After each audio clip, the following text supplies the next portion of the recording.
Hi, Bill Doherty, co-founder of the Doherty Relationship Institute. I want to do a bit of a rant here to start with and then tell you what's past the rant.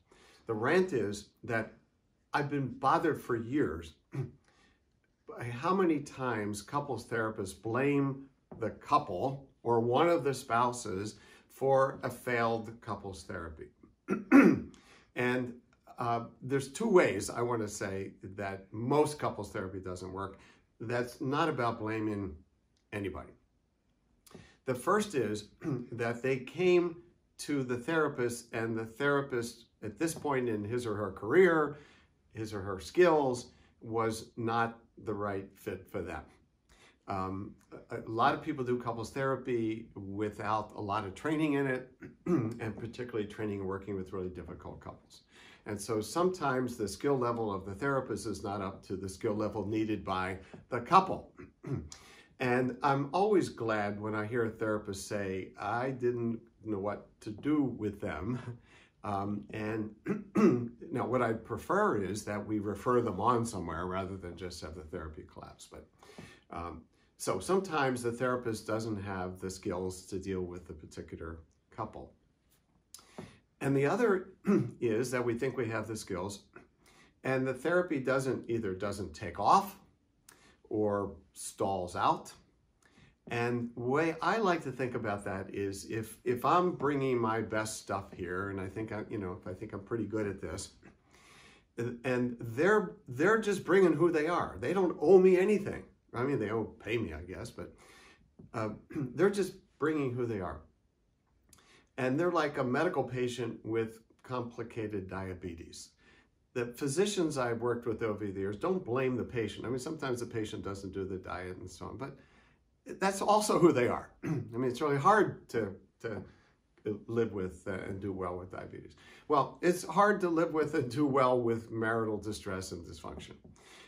And so people bring who they are, they bring their backgrounds, they bring their vulnerabilities, both couple and individual, and then we form a system, we form a healing system.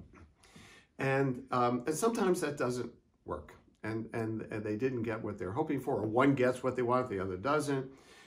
And in the Doherty approach, I have a way of having an evaluation of how this is going, a traction protocol to really ask, how are we doing early on, as if it's not seeming to work, or a stuck case protocol for later on, when you feel like you're just stalled out and nothing is happening.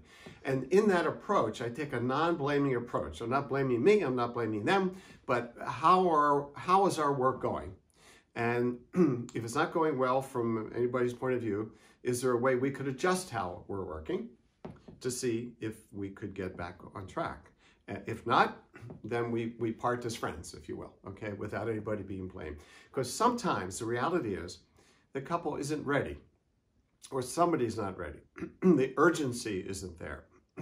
Sometimes other stuff happens in their life. I remember a couple where, one of the kids developed a really bad illness, and that was going to take all of their time.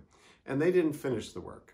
There's lots of reasons why couples therapy may not work. And my main point is, let's try to get away from having to say the therapist version of it's their fault by saying somebody had such personal pathology or their relationship they never should have gotten together, or really feeling an emotional alliance with one person. I don't know why he or she stays with this other person. Those are the ways that I think we get hooked by our sense of failure, and then we blame that.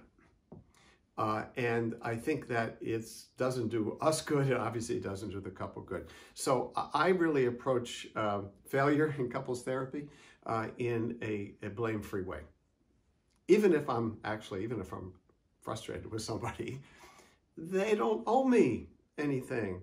They came, they did their thing, I did my thing, and I can treat them with respect and dignity, both in the room and in my head, and how I talk to my colleagues about it. So blame-free failure in couples therapy.